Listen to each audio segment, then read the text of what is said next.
ሰላም ተመልካቾቼ ቤተልሔም ነኝ። የዘወትር በዚህ ሰዓት የሚተላለፍላችሁ ኤልቲቪ ሾው የተባለው ፕሮግራሜ ነው። በዚህ ፕሮግራም ማህበራዊ፣ ኢኮኖሚያዊ፣ ፖለቲካዊና ሃይማኖታዊ ይዘት ያላቸው ጠንካራ ወሬዎች እንደሚተላለፉበት ይታወቃል። እንግዲህ ባለፈው ሳምንት አንድ ማስታወቂያ ሲያልፍ ነበረ። እሱን ለጊዜው ትንሽ እናቆየውና በሚቀጥለው ሳምንት ይዤ እመለሳለሁ። አሁን ግን አንድ ሀገራዊ ወቅታዊ ጉዳይ ስላለ እሱን ለማስቀደም ተገድጃለሁ። ፕሮፌሰር መሐመድ ሐሰን ኢንተርቪው በሚቀጥለው ሳምንት ይተላለፍላችኋል። አሁን ያለውት የኦህዴድ የቀድሞ ኦህዴድ ያሁኑ ኦዲፒ ጽህፈት ቤት ነው ያለውት። አቶ ታዬ ደንደአ እንግዳይ ናቸው።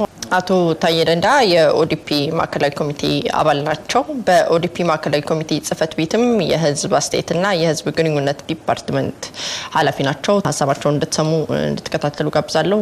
አብራችሁ ይቆዩ።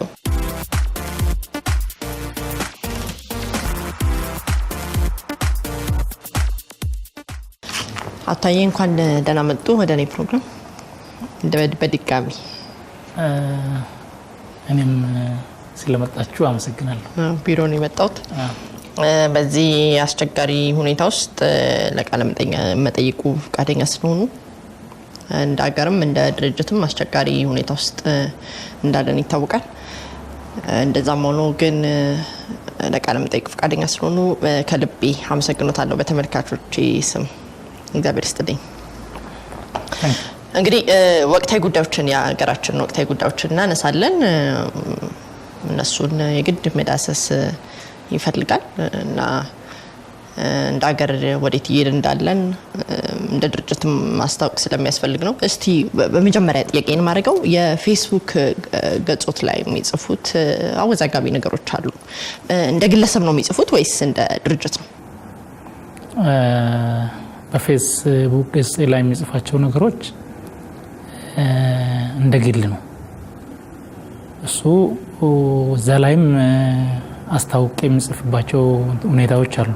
ይሄ መንግስትንም ድርጅትንም አይመለከትም። እንደዚህ የሚሰራበት አካሄድ አለ ወይ? አንድ ሰው የድርጅት አባል ሆኖ የድርጅት ባለስልጣን ሆኖ እኔ ለምሳሌ የእርሶን እንደ ድርጅት አቋም ነው ወስደው የእርሶን የሚጽፉትን የሚወክሉት ድርጅት አሉት በአነሰም በዛም ያገር መሪ ኖት ካልሆነ ከናካቴው መተው ነው የፌስቡክ ገጹን አልበዚያም ደግሞ እንደ ድርጅት ሚል አቋም ካልሆነ እንዴት እንደዚህ አይነት በሁለት ማሊያ እንዴት መጫወት እንችላለን? አንዳንድ ነገሮች ከዚህ በፊት የነበረ አመለካከት መሰራሪው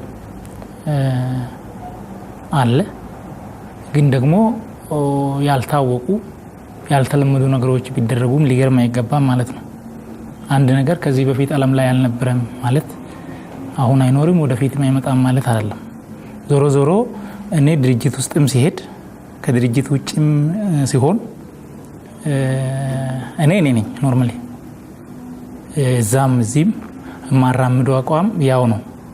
ዞሮ ዞሮ ግን እንደ ድርጅት ተወያይተሽ ይሄ ድርጅት አቋም ነው በዚህ መስመር ይሄድ ተብሎ ሲመጣና በአንዳንድ ቀውስ ሲመጣ ሰው በራሱ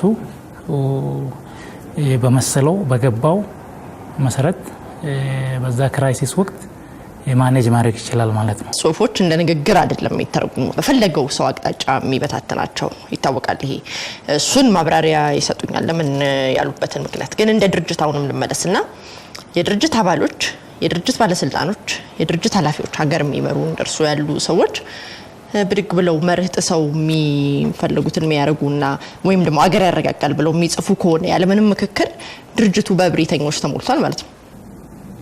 አይ አይደለም። በእብሪተኞች ሳይሆን አንደኛ ይሄ እኔ የሚጽፋቸው ጽሁፎች የምናገራቸው ንግግሮች የእብሪት ነው ወይስ አይደለም የሚለውን ማየት ጥሩ ነው። እሱን ማየት ነው። እብሪት ማን ነው የሚለው? እብሪተኛስ ማን ነው? ምናልባትም እብሪተኝነትን ማውገዝም እብሪት ሊባል ይችላል። ያው እንዳታያይ ነው ማለት ነው። ዞሮ ዞሮ ግን በእኛ ድርጅት ውስጥ ውይይት አለ። የድርጅት መሪዎች አሉ። የድርጅት መሪው ደግሞ ሰፊ ነው። የእያንዳንዱን ግለሰብ ማንነት ሙሉ በሙሉ የሚደመስስ አይደለም። ሙሉ በሙሉ የሚደመስስ ሳይሆን በዛ ውስጥ ባለው መዋቅር ውስጥ ግለሰቦች ነፃነት አላቸው። ስለዚህ በዛ መሬት መናገር ምንም የሚጋጭ ነገር አይደለም ማለት ነው። እኔ አስቤ ሲናገር በዛ ደረጃ የተናገርከው የጻፍከው ሀገር የሚበጠብጥ ነው በሚል እስካሁን የቀረበብኝ ክስ የለም። ዞሮ ግን ችግርም ካለ ተወያይተን በዚህ መስመር ማስተካከል ይቻላል ማለት ይቻላል። ግን ዞሮ በእኛ ድርጅት ውስጥ የስራ አስፈጻሚ ኮሚቴ አለ፣ ማዕከላዊ ኮሚቴ አለ፣ በየደረጃው የአደረጃጀት መዋቅሮች አሉ። በዛ ችግር የለም ማለት ነው። ሰሞኑን አነጋጋሪ ስለነበረችው ጽሁፎ ብቻ ማንሳት ነው የፈለጉት።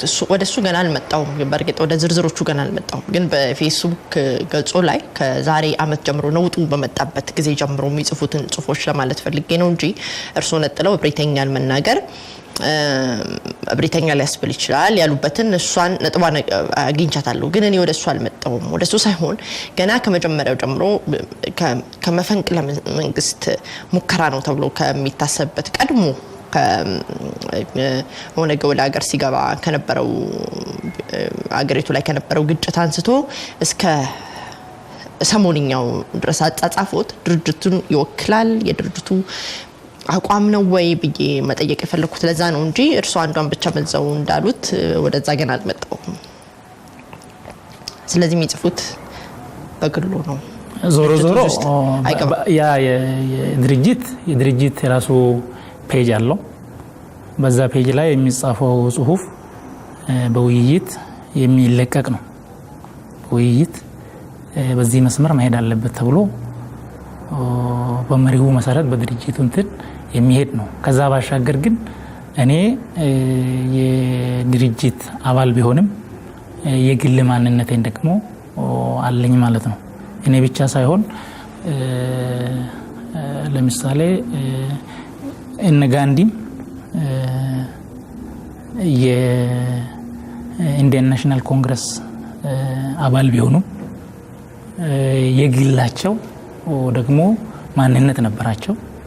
እንደ ድርጅት የሚንጸባረቅ አመለካከቶች ነበሩ። እሳቸው ደግሞ በግላቸው የሚያንጸባርቁት አመለካከት ነበራቸው። ስለዚህ በዚህ ደረጃ ድርጅት ገምግሞ ይሄ ነገር አግባብ አይደለም አላለኝም። የግል ፍላጎት አሉት። የድርጅትም ፍላጎትም ቢኖር የግል ደግሞ ሐሳብም አሉትና የግል ሐሳቡ በጣም የሚያመዝንቡ ከሆነ ለምን አክቲቪስት አይሆኑም? እርሱ ይቻላል። እሱም ግን አክቲቪስት መሆን አንድ ነገር ሆኖ እንደ አንድ አክቲቪስት ማንቀሳቀስና በድርጅት መዋቅር ውስጥ ሆኖ ሐሳብን ማራመድ ትክክል ነው ብለን የምንለውን ሌሎች የድርጅት አባላትም አመራሮችም እንዲጋሩት በሁሉም መድረኮች በዛ ደረጃ ማንቀሳቀስ ይጠቅማል በሚል ነው እንጂ በግል ቆሞ እንደ ግል ማለት ይቻላል። ግን አንድ ለብቻ ከወጣ ችግር ነው ያለው። አሁን የግል አመለካከትን ስናንጸባርቅ ወይም ሳንጸባርቅ እኔ በድርጅት ውስጥ ያለው በዛ መዋቅር በድርጅት ውስጥ መዋቅሩን ተከትሎ ማራመድ የምንፈልገውን አስተሳሰብ እናራምዳለን። ከዛ ደግሞ ጀነራል ፐብሊኩንም ደግሞ አድሬስ ማድረግ ያስፈልጋል ማለት ነው። ለዛ ነው እንጂ ለአክቲቪስትነት ምንም ችግር ያለው አይደለም ማለት ነው። ግን አክቲቪስትነት እንድግል አክቲቭ እንትን ማድረግ ነው የሚሆነው። በቅርብ የኦሮሞ ፓርቲዎች በሙሉ ተሰብስበው እንደ ድርጅቶች በሙሉ ከተበታተኑበት ኦፌኮም ነበረ ፈራርማ ይቻለው ኦነግም ነበረ ሌሎችም በርካታ ድርጅቶች አንድ ላይ ተሰብስበው ነበር። መልሰው እንደገና ወደ መበታተን የሚመስል ሁኔታ የመጡበት ሁኔታ ደግሞ ሰሞኑን እያየን ነውና ምንድነው የተፈጠረው? ለምንድነው መስማማት ያቃታችሁ? መዋሃድስ መግባባትስ ያቃታችሁ? ምንድነው ፈተናዎቹ? እሱ ላይ አንደኛ አንድ ላይ ሲመጣ ለ6 ወር የቆየ ውይይት ነበረ። ያው ውይይት በዋናውና ጉዳዮች ላይ በመግባባት በፊርማ ተጠናቋል። ከዛ በኋላ ደግሞ መበታተን የሚባለውን ነገር አላየሁም ነኝ። በድርጅቶቹ ማለት ያስቀመጡት ሲያውግዟችሁ ነበረ። የድርጅቶች መሪዎች እኮ ወጥተው ሲያውግዟችሁ፣ ሲቃወሟችሁ፣ ሲቆጣችሁ ነበር። እሱን ያንን የሚመሩ አካላት አሉ። በስምምነቱ ውስጥም ስለዛ ስብስብ ማን መቼ እንዴት መናገር ይችላል የሚለው ስላለ እዛ ውስጥ እኔ መግባት አልፈልግም። ግን ዞሮ ዞሮ በክልላችን ሰላም፣ በክልላችን የህግ የበላይነት እንዲሰፍን፣ በክልላችን ህዝቡ በሰላም ወጥቶ በሰላም እንዲገባ፣ መረጋጋት እንዲኖር በዚህ ዙሪያ የሁሉም ፓርቲዎች ኢንተረስት ስላላቸው ስምምነት አለ። እንግዲህ እንደ ድርጅት ተስማምታችሁ ነበረ።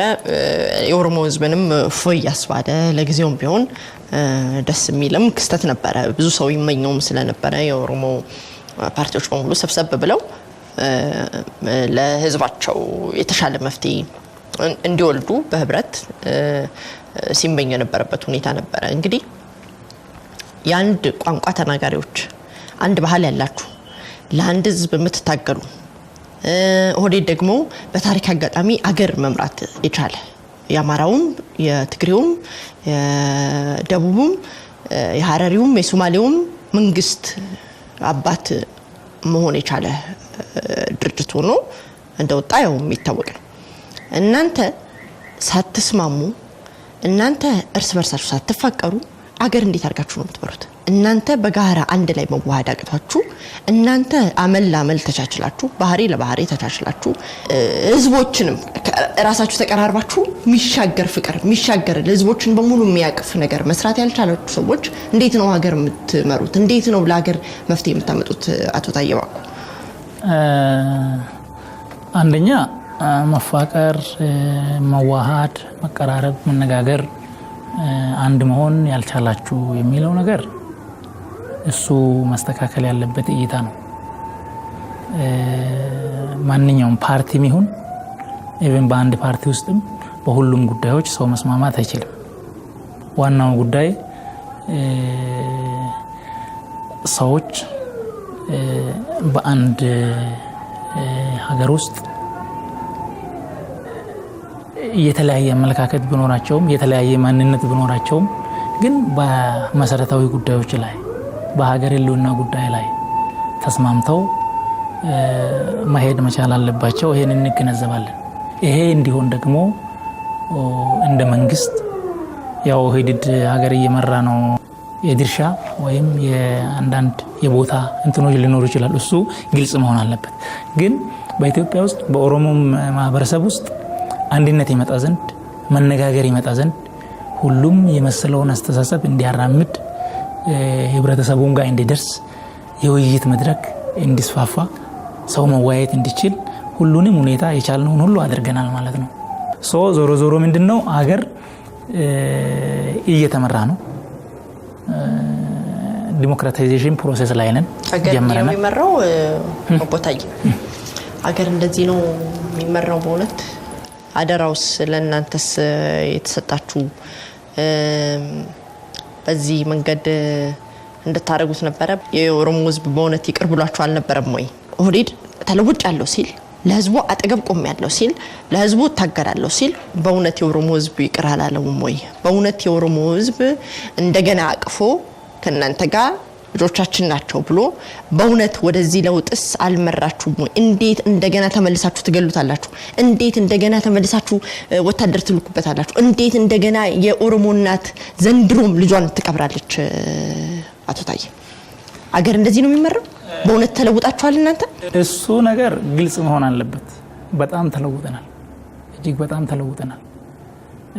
አሁን ከነበረው ሞትና ቁስል በፖሊስ የደረሰው ጉዳት እጅግ በጣም ትንሽ ነው። 4-5 ሲሆን ቢሆን ነው ችግሩ የተፈጠረው። በዚህ ሀገር ውስጥ የተቀበሩ ፈንጂዎች ብዙ አሉ። የኢትዮጵያ ህዝብም የኦሮሞ ህዝብም መገንዘብ ያለበት አለ። አንደኛው በብሔር ብሔረሰብ መካከል መጠራጠር፣ መጠላላት፣ ወደ ጫፍ መርገጥ አለ። አንዱ ሌላውን የማውገዝ አለ። ሁለተኛው በሃይማኖት መካከል የተቀበረ ፈንጂ አለ። በዚህ ላይ ደግሞ ውስብስብ የኢኮኖሚ ችግሮች አሉ። ስለዚህ የሆነ ችግር ትንሽ ችግር በተፈጠረ ጊዜ ያ ቀውስ ሲነሳ ሌላ ተደራራቢ ቀውሶችን ይዞ ሊመጣ ይችላል ማለት ነው።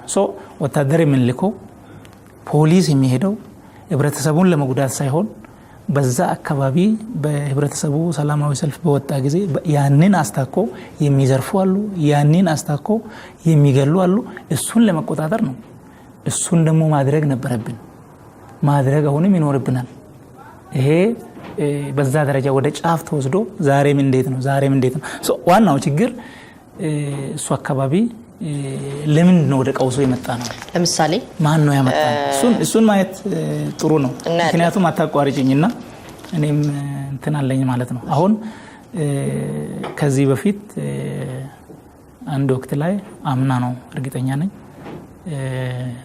ጠቅላይ ሚኒስትር አብይ ጽህፈት ቤታቸው በነበሩበት ሰራዊት ጠመንጃ ይዘው ሄዶ ነበር። አንቺም ታውቂያለሽ።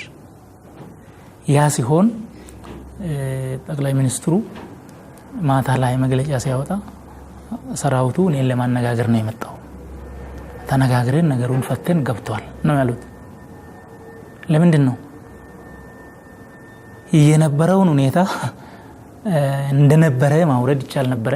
ያ ሲደረግ ምን ሊሆን ይችላል ነው ያሉ ፈንጂዎችን ስለሚያውቅ ነው። እሱ በብሔር መተራረድ ሊኖር ይችላል፣ በሃይማኖት በጎሳም ጭምር የተሰበኩ ሰበካዎች፣ የተቀበሩ ፈንጂዎች ኦነስትሊ ካየን በዛ ደረጃ አሉ ማለት ነው። እነዚህን ነገሮች ከግንዛቤ ካስገባን ችግር ራሱ ሲፈጠር ለነዛ ችግሮች ሪአክት ስናደርግ ያንን ከግንዛቤ ማድረግ ነበረብን። አሁን ያኔ ይሄ ከሳንቴ ጠባቂዎች መቀየር ማታ ላይ ማክሰኞ አይ ቲንክ ዛሬ ሳምንት ነው እሱ ነገር ያ ሲሆን እሱ እንዴት ነው የሆነው? ማን ነው ያደረገው? ተጣርቶ የህግ አግባብ መታየት ያለበት እንዳለ ሆኖ ያ ቢሆን እንዳለ ሆኖ ምንድነው መደረግ የነበረበት? አክቲቪስት ጀዋር ደጋፊዎች አሉት፣ ተከታዮች አሉት ይታወቃል። ደግሞ ተከታዮች እንዳሉት ሁሉ የሚቃወሙትም ደግሞ በሚናገራቸው በሚያራምዳቸው አቋሞች በተቃራኒ የሚቆሙ ደግሞ ወገኖችም አሉ። ችግር ሲፈጠር በእንደዚህ አይነት አካባቢ መደረግ የነበረበት ምንድነው? የመንግስት አካል ነበረ። አሁን ጠባቂ ይቀየር ካለ ኃላፊዎች አሉ። ለምንድን ነው የሚሆነው ማለት ይቻል ነበረ። ከዛም ባሻገር የመንግስት ኃላፊዎች አሉ፣ ይተዋወቃሉ፣ ይቀራረባሉ። ይሄ ሆኗል ለምንድን ነው የሆነው ማለት ይቻል ነበረ እና በዛ አግባብ ነገሩን ማለዘብ ምንም ወደ ቀውስ ሳንገባ ነገሩን መፍታት እንችል ነበር።